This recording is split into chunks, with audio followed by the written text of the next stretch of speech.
अधिकारी को पता चला कि अब हमें कोई रोकने वाला नहीं है, तो उसने क्या किया, घर पर 5-5 वेश्याओं को ले आया और एक ब्राह्मण का बालक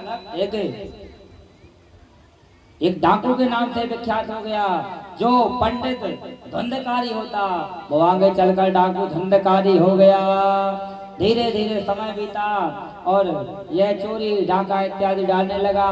अब वेश्याओं को क्या काम, वेश्याओं को तो केवल धन से मतलब, तब खूब डाका डाल करके लाता है, खूब चोरी करके लाता है, ला ला करके वेश्याओं को देता है। एक समय की बात हुई, इसने अपने राज्य के राजा के यहाँ चोरी करी और चोरी करी तो बहुत सारा धन ले आई।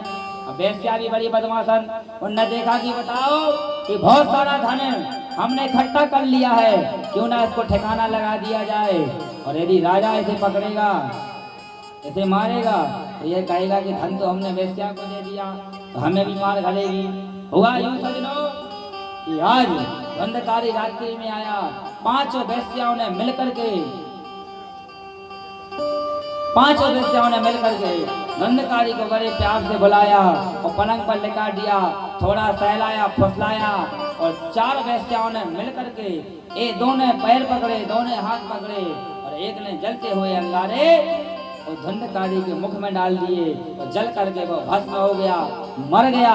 और गड्ढा खोद करके उसके घर में गाड़ करके और धन लेकर के रघु चक्कर फुस्त हुई।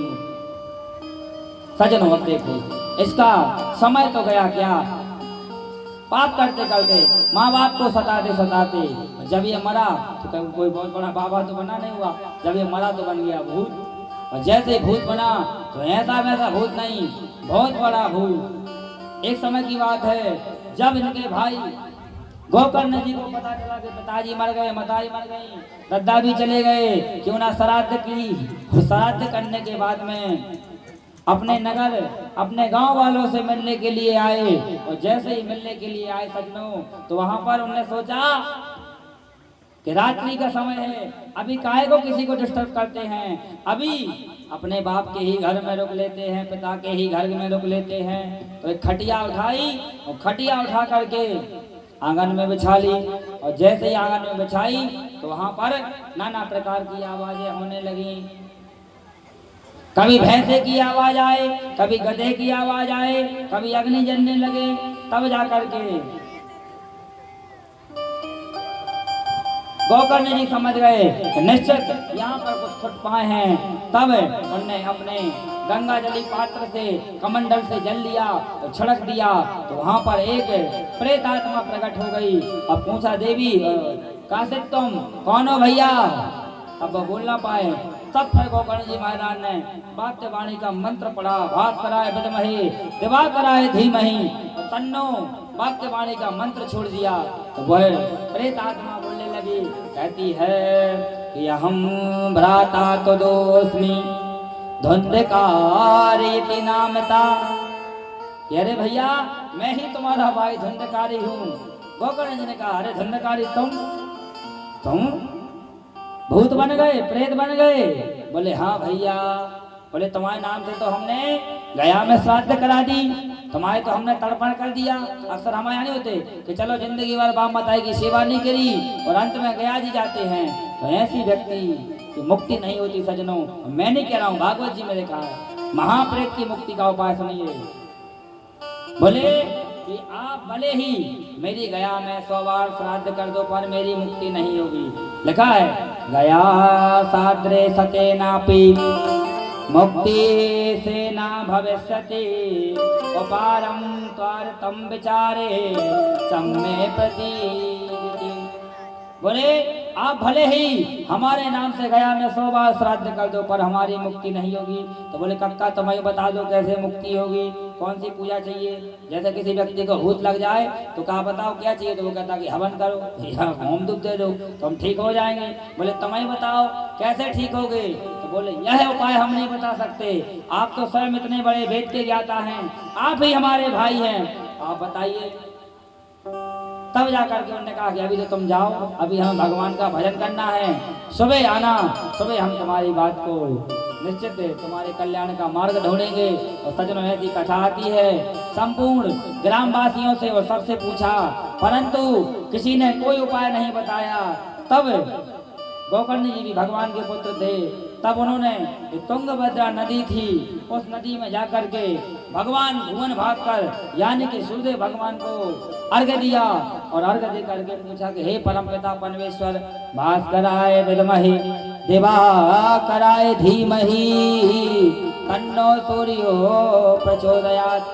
कहा हे भुवन भास्कर, हे परमपिता परमेश्वर, महाप्रेत की मुक्ति का उपाय बताइए, इस भूत को कैसे हम इसका कल्याण करें। तब जाकर के भगवान भुवन भास्कर यानी कि सूर्यदेव भगवान ने कहा कि श्रीमद् भागवती लापा सप्ताह वाचनम करो, कि महाप्रेत की मुक्ति का केवल एक ही उपाय है, भागवत जी का आयोजन करो तो निश्चित ही इसका कल्याण हो जाएगा।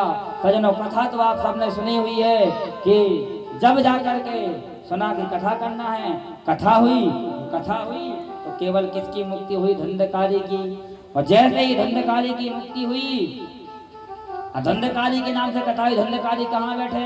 और धंधकारी कोई आदमी तो था नहीं, तो भैया ऐसे गड्ढा पल्ली पे बैठ जाए, वो तो भूत था। अब हवा चले, यहाँ से हवा चले तो धंधकारी वहां साउंड में घले, यहाँ से हवा चले तो वहां उड़ जाए। तब क्या हुआ कि एक व्यास मंच के ठीक बाजू में सप्त ग्रंथी का बांस, जो हमने धंधकारी जी महाराज को विराजमान किया है, सप्त ग्रंथी के बांस में जाकर के वह बैठ गए। और बांस में क्यों बैठे यही भी सुन लो।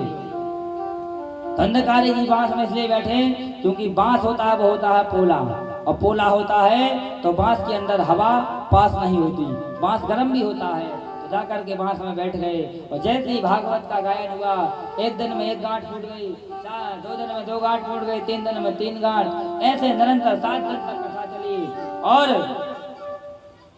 और ऐसे ही 7 दिन की कथा पूर्ण होते ही 7 गांठें फट गईं और उस बांस के गांठ में से एक दिव्य आत्मा प्रकट हो गई और जाकर के भागवत जी की स्तुति करने लगी। क्या स्तुति की? धंधकारी ने सुने कि धन्यम भागवती वार्ता प्रेत पीड़ा विनाशिनी सप्ताहो अपि तथा धन्या कृष्ण लोक फल प्रदा। कहा कि अरे भैया गोकर्ण जी, धन्य है आपकी वाणी जिससे आपने मुझे कथा सुनाई और हमारा कल्याण हो गया। उधर भगवान के पार्षद लेने के लिए आ गए और जैसे ही लेने के लिए आए तो गोकर्ण जी ने कहा कि अरे भैया मेरे भाई को कहाँ ले जा रहे हो? तब भगवान के पार्षद कहते हैं कि इसकी मुक्ति हो गई और मुक्ति हो जाने के बाद में इसके लिए हम भगवान के धाम के लिए लेकर जा रहे हैं, इसका कल्याण हो गया है। तब गोकर्ण जी कहते हैं कथा तो सबने सुनी, इसको बस काय को ले जा रहे पापी को? बोले नहीं, ये पापी भली है पर इसने भगवान की कथा को सच्चे मन से सुना। और यह भी भागवत जी में लिखा है। क्या लिखा है? श्रवणस्य विभेदेन फल भेदोवत् संतता श्रवणम तो कृतम सर्वे तथा मनम कृतम गता। मतलब सीधी सी बात आप यह समझ लो कि जब लोग आप लोग कथा में जब तक आप बैठे हैं तो केवल भगवान की कथा को ही सुने।